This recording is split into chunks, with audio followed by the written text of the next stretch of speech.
More than a century has passed since a young Pablo Picasso walked the narrow streets of Barcelona's old town. The Museu Picasso is showing more than 80 self-portraits of the artist, the most comprehensive exhibition on the theme to date. Picasso painted himself for the first time at 14 and for the last time shortly before his death at 91. Self-portraits serve as artistic experiments and as autobiographical records. Self-portrait is a key theme in Picasso's work. It reoccurs in every period of his career. With the help of the self-portraits, we can follow his personal life as well as his artistic development and his growth as an artist. Picasso's groundbreaking works continue to inspire artists to this day.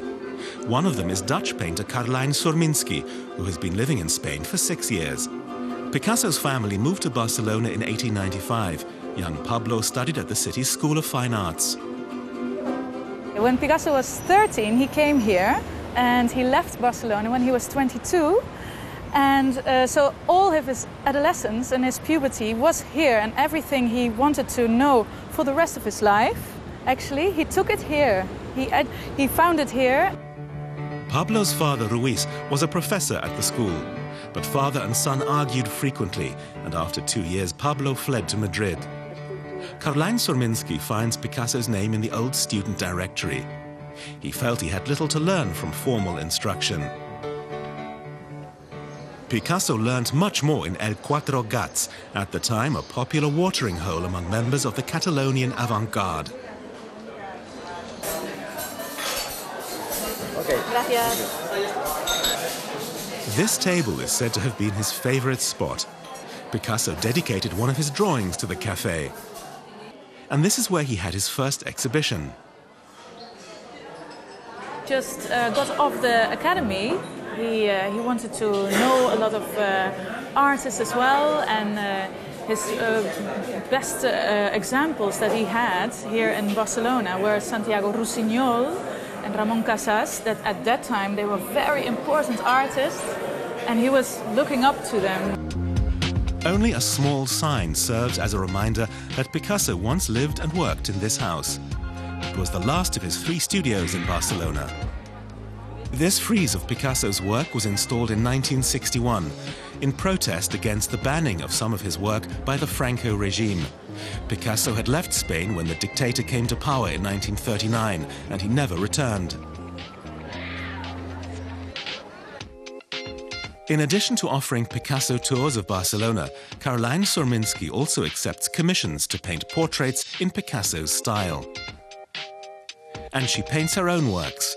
One thing in particular about Picasso fascinates her. He kept on innovating himself and stopped directly with one way of painting and do another totally new way of painting that nobody ever had done before. Picasso was born in the Spanish city of Malaga in 1881 and died in France in 1973. 10 years before his death, he worked through a friend to establish the Museu Picasso, evidence of his ties to Barcelona. Picasso revolutionized art. The diversity of his oeuvre is unparalleled. His Demoiselle d'Avignon is a seminal work of modern art. It was painted in 1907. Echoes of Picasso can be found at Barcelona galleries, for example in the work of US painter Jamie Warren. Picasso's influence lies more in his concept of the artist than it does in his paintings or sculptures. He worked with so many different techniques, so many different styles. I think that's why he's an example for many artists.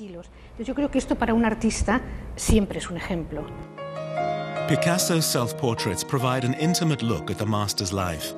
In these diverse images, Picasso took stock of and depicted many a memory from his long life.